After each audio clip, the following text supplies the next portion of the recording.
Oi, oi pessoal, tudo bem? Eu sou Suelen, a professora de vocês de Nutrição e Dietoterapia. Hoje a gente vai continuar com o assunto de nutrição nos ciclos da vida e ainda falar um pouco mais sobre gestação. Esse conteúdo, ele é um conteúdo longo, é um conteúdo muito importante, tá? A gente tem que estar observando e prestando todos os cuidados para a gestante durante esse período de crescimento e desenvolvimento de um novo ser. Então, a gente pode estar observando algumas alterações. A gente viu que essas alterações se devem à quantidade de hormônios que essa gestante ela está secretando durante a gestação.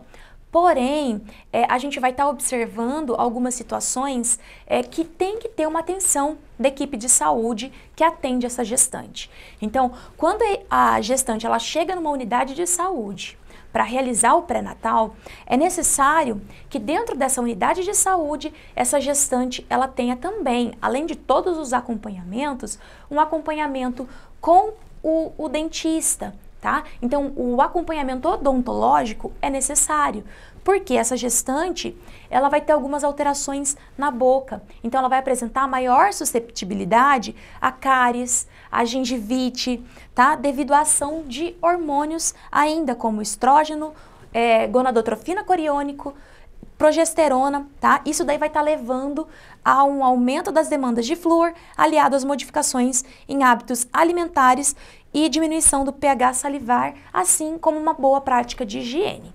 Então é importante que essa gestante ela tenha todas essas informações durante o seu pré-natal, que é importante ela ter um bom cuidado com a sua higiene bucal, que é importante que haja uma demanda de flúor adequada para ela, tá?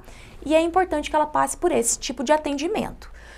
A gente vai estar observando também que essa gestante, ela pode apresentar um refluxo, tá? Então, isso se deve à ação ainda de hormônios, como a progesterona. Vai estar provocando um relaxamento do esfíncter funcional do esôfago, ocasionando refluxo gástrico, apresentando sintoma de pirrose, tá? Epigastria e intolerância a alimentos condimentados e gordurosos. Então, a gente vai ter que ter essa atenção e conscientizar a gestante quando ela chegar com um sintoma assim, que pode ser o quê? Uma alimentação muito gordurosa que ela consumiu, uma alimentação muito temperada, tá? E é uma situação natural da gestação. Ela vai ter que retirar esses alimentos de sua alimentação para a gente poder estar prevenindo esse relaxamento, tá? E no intestino, a gente vai poder observar uma redução da motilidade intestinal. O que é a motilidade intestinal? É a própria movimentação do intestino. Então, esse intestino ele vai ficar mais preguiçoso, ainda devido à ação de hormônios. Então, a ação da progesterona vai diminuir a peristalse intestinal, tá? Vai diminuir a motilidade intestinal, o movimento do intestino.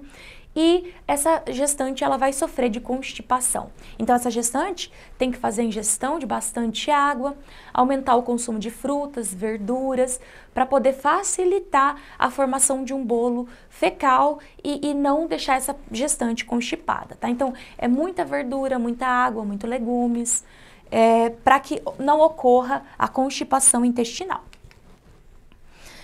E o metabolismo da gestante? A gente vai observar que há um metabolismo mais acelerado, tá? Então, esse metabolismo ele vai aumentar, a gente vai ter um aumento de 5, 10 e 25%. Isso daqui justifica o ganho de peso da gestante programado de acordo com o seu índice de massa corporal, tá? Pré-gestacional. Então, a gente faz uma avaliação dessa gestante antes da gravidez e a gente pega o seu peso e calcula quantos quilos essa gestante ela pode ganhar ao longo da gestação, tá? Então, o metabolismo acelerado justifica essa ordem de um aumento de 5, 10 a 25% no primeiro, segundo e terceiro trimestre de gestação. A gente consegue observar que o feto ele utiliza muito carboidrato. Então, ele vai estar utilizando uma grande quantidade de carboidrato. E a gestante, as necessidades da gestante são secundárias à necessidade do feto. Então, toda alimentação, o organismo ele vai estar buscando suprir essas necessidades do feto para depois suprir a necessidade da mãe, tá? Então, o objetivo da alimentação, o nosso organismo já vai entender que é o feto. E aí a gente vai ter uma demanda grande, essa gestante ela vai ter uma demanda grande de carboidrato, o que provoca um retardo na utilização desse nutriente pela mãe. Por isso é fundamental que não haja restrição ou grandes períodos de jejum, pois levam à formação de corpos cetônicos danosos ao sistema nervoso central do bebê. O que a gente observa? A gestante que fica muito tempo sem se alimentar, ela começa a suprir o seu bebê através desses corpos cetônicos, que são lipídios, tá? Isso é tóxico. A gestante ela tem que fazer uma refeição a cada 3 horas ou a cada 2 horas, dependendo do seu quadro clínico, dependendo do que ela tem, de como está sendo a aceitação por alimentos. Mas ela tem que fazer uma alimentação, tá? Se ela não consegue se alimentar, o que a gente tem que fazer? A gente tem que fazer uma intervenção. Buscar um tipo de terapia para estar auxiliando na alimentação dessa gestante.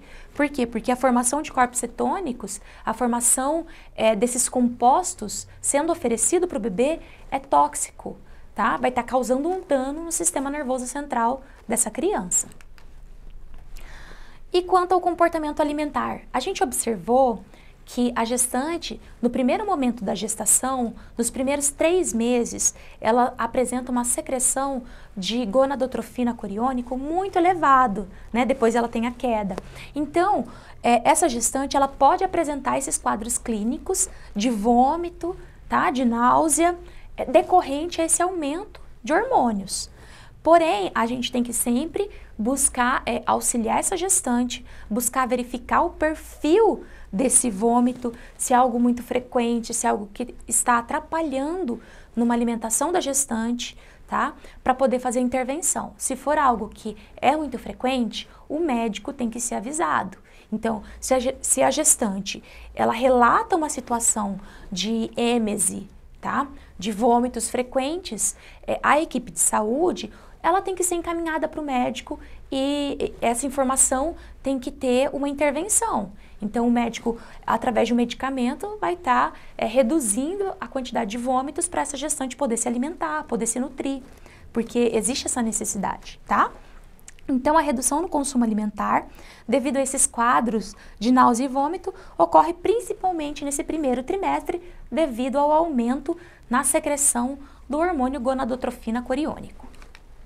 E aí a gente pode também tá observando que algumas gestantes vão apresentar picamalácia. Às vezes essa gestante ela tem um pouco de receio de falar isso para o médico, tá? E acaba se abrindo com o técnico de enfermagem. E vocês têm que fazer o registro dessas informações. A equipe tem que ser avisada que essa paciente, ela costuma se alimentar de alimentos que não apresentam valor nutritivo, tá? Como tijolo, como parede, como creme dental, tá? Como areia.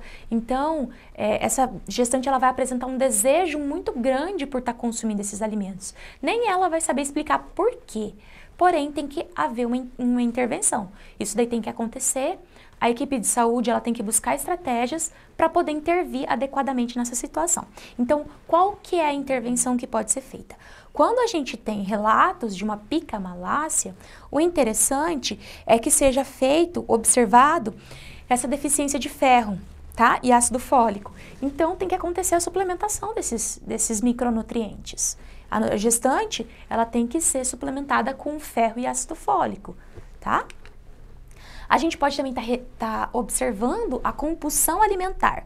Então, ela pode ocorrer, tá? Na gestante, essa gestante, ela vai querer comer demais, acreditando que por estar gestante, é necessário se alimentar por 2 e ela acaba entrando nessa compulsão alimentar.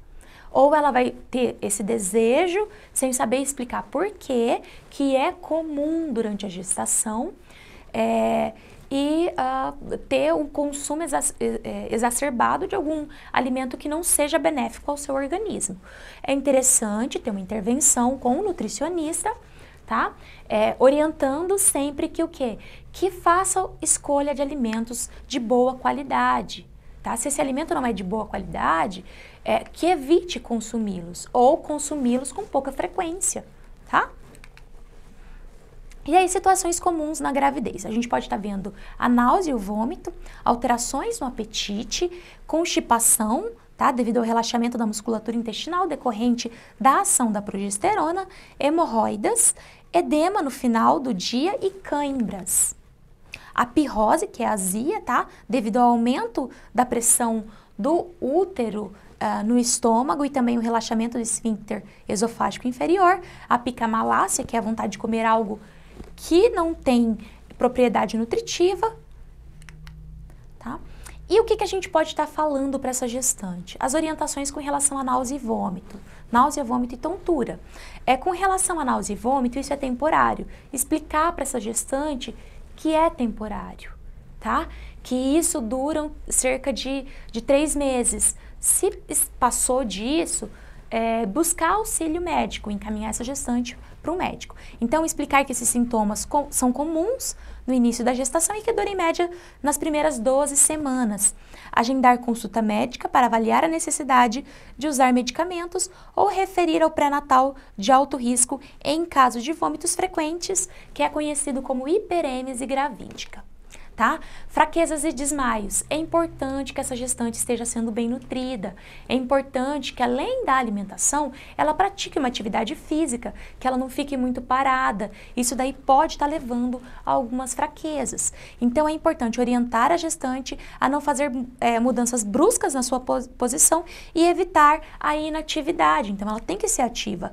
Agendar uma consulta médica para avaliar a necessidade de usar medicamentos ou referir ao pré-natal de alto risco em casos de vômitos frequentes, tá? A dor abdominal, cólica e flatulência, além da constipação. Então, a gente tem que fazer as mudanças na alimentação, inserir alimentos ricos em fibras, tá? Como as frutas cítricas, as verduras, o mamão, a ameixa e cereais integrais. Recomendar que aumente a ingestão de líquidos e evite alimentos de alta fermentação, tais como repolho, couve, ovo, feijão, leite e açúcar. Bom, pessoal, eu espero que vocês tenham gostado do conteúdo. A gente se vê na próxima aula. Um grande abraço e até mais.